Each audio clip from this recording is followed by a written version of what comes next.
Hi everyone, welcome to digital GK classes. तो जिसका भी लैंग्वेज 2 होगा पेपर 2 में इंग्लिश, वो आप इस पैसेज को हम सॉल्व करेंगे। ये चॉकलेट वाला जो एक पैसेज आया था, ठीक है। और ये सीरीज हमारा कौन सा है, आई है। तो बाकी सफल होगा तो आप मैच तो कर ही सकते हैं। देखिए और लाइक कर दीजिएगा क्योंकि बहुत कम समय में आपको आंसर मिलेगा। कोई यहाँ पे रीडिंग कोई ऐसा डिस्क्रिप्शन नहीं चलेगा, ठीक है। सबसे पहले ये आपको पूछा था कि पार्ट्स ऑफ स्पीच जो ये अगेंस्ट है, ये कौन सा पार्ट्स ऑफ स्पीच है। तो ये आपका प्रिपोजिशन एंड एडजेक्टिव है। दूसरा आपको यहाँ पे कंप्लीट करना था हैबिचुअल इनिशिएट। इसके बाद से आपका क्या होगा, स्टार्ट ऑफ, ठीक है। 122। देन आपका यहाँ पर स्वीट टूथ मीन्स का मतलब क्या है कि being fond of sweet and chocolate. दूसरा, doctors are not in favour of gene therapy because, ये क्यों नहीं होते हैं, क्योंकि sweet foods given energy to the body. So option number 1, ठीक है। चलिए 124 हो गया। अब यहाँ पर थोड़ा सा ये मुझे इसमें आपको, हाँ यहाँ पे देखिए, उसके बाद से according to the doctor sweet fonds are, ये क्या है, तो ये एनर्जी बूस्टर होते हैं, ठीक है। फिर यहाँ पर ये फ्रेज था ना, initiative a cascade of events mean, इसका क्या मतलब है, तो आप यहाँ पर देखिए to start a series of occurrence. So option number 1 होगा, ठीक है, सॉरी 4 होगा। यहाँ पर ये स्टेटमेंट आपको पढ़ना था कि doctors have favoured gene therapy to control sweet gene. तो ये जो स्टेटमेंट वाला पूछा है ना 127, इसमें आपका पहला सही होगा क्योंकि ए और सी तो गलत है, केवल बी सही है कि sweet taste receptor recognise the amount of sweetness in fond, तो ओनली बी, ठीक है। चोकोहोलिक्स का मतलब क्या होता है कि जो फॉन्ड होते हैं चॉकलेट्स के, who are fond of chocolates. So option number 3 हो जाएगा 128 का, ठीक है।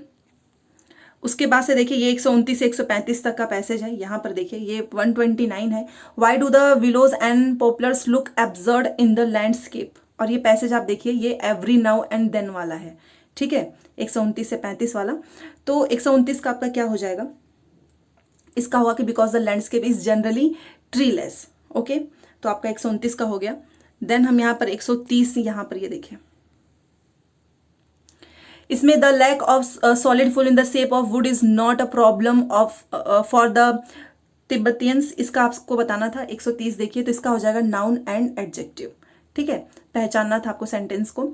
ये एजर्शन रीजन जो पूछा था ना, woods and stick are piled high against the courtyard walls in the house and woods is found in the abundance across Tibet, इसका क्या होगा, तो 131 का आपका जो है ए तो सही है, ठीक है, A is correct and R is not the reason for it, ठीक है। तो इसका आपका दूसरा हो जाएगा 131 का, ठीक है।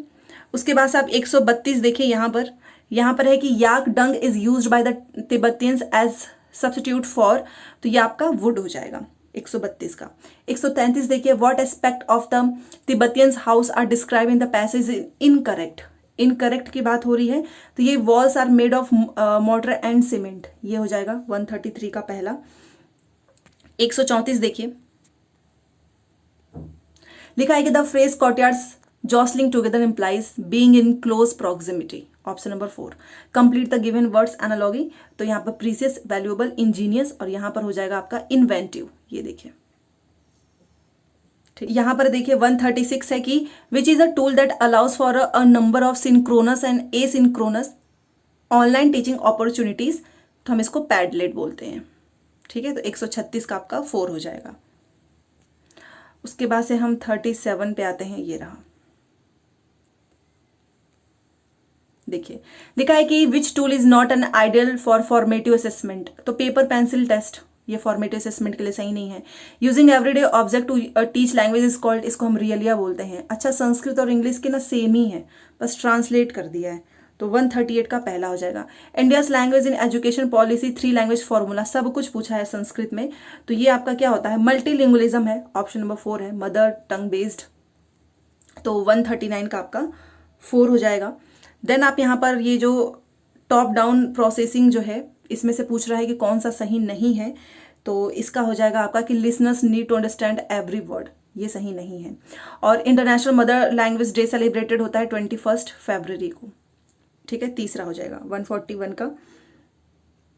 उसके बाद से दूसरा देखिए 142, यहाँ पर पूछ रहा है कि identify the type of email you would write if you were writing to a colleague who is your friend.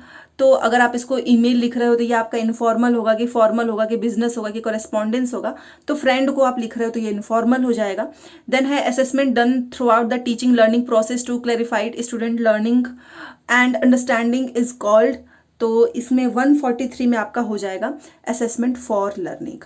ठीक है, उसके बाद से 144 देखिए, यहाँ पर लिखा हुआ है कि in a second language class a teacher played audience health is wealth. He then distributed handouts and asked the student to tick the correct answer from the given option.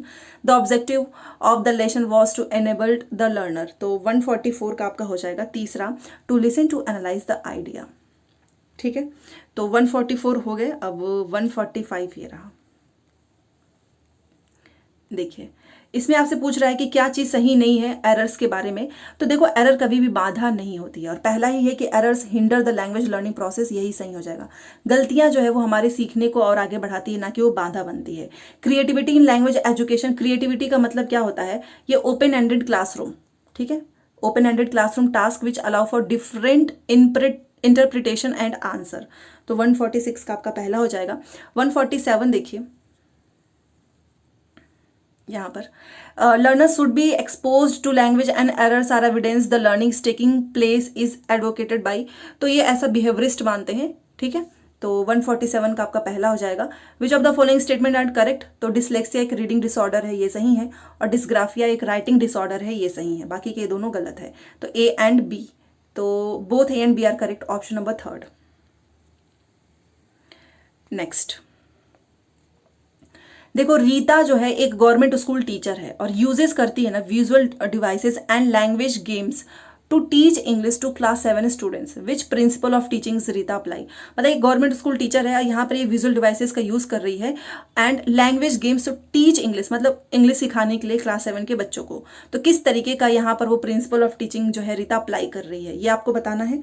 तो इसमें देखिए लिखा हुआ है कि principle of natural process, principle of practice and habit information, principle of motivation and interest and principle of crow relating with life. तो अगर आप देखो कि वो बेसिकली यहाँ पर विजुअल डिवाइसेस का यूज कर रही है ना, ताकि बच्चे उसको देखे भी, और लैंग्वेज का गेम भी कर रही है। तो ये कोई नेचुरल प्रोसेस तो है नहीं, इसको पहले काट देंगे। ये कोई आपका को रिलेटिंग विद लाइफ नहीं है। अब इन दोनों में से प्रैक्टिस होगा कि हैबिट होगा, तो एक तरीके से इंटरेस्ट हम बना सकते हैं बच्चों को गेम्स के थ्रू, विजुअल डिवाइसेस के थ्रू, ताकि उनको बोर भी ना फील हो और वो सीख ले। तो इसका ऑप्शन नंबर 3 होगा। नेक्स्ट देखिए, 150 क्वेश्चन है कि what is a short story which has animals as the main characters and teaches an explicit moral called. तो इसको हम क्या बोलते हैं कि जो शॉर्ट स्टोरी होती है जिसमें एनिमल्स वगैरह जो है मेन कैरेक्टर्स में होते हैं, तो इस तरीके के मोरल्स को हम क्या फैंटेसी बोलते हैं, फेबल बोलते हैं, साइंस फिक्शन बोलते हैं, या फिर ट्रैवलॉग। तो देखो, ऐसे ये कोई फिल्म फिक्शन नहीं है, कोई ना ही ये कोई ट्रैवलॉग है, ना ही कोई ये फैंटेसी है, इसको हम बोलेंगे फैबल। ठीक है, तो 150 का आपका हो जाएगा दूसरा। तो आपने देखा कि हमारा जो है यहाँ पर हमने ये लैंग्वेज टू की इंग्लिश कंप्लीट कर ली है। बाकी के सारे आंसर हो चुके हैं, आप जाकर प्लेलिस्ट में बना हुआ है, एक एक करके मिला सकते हैं। तो चलिए मिलते हैं नेक्स्ट क्लास में। Thanks for watching.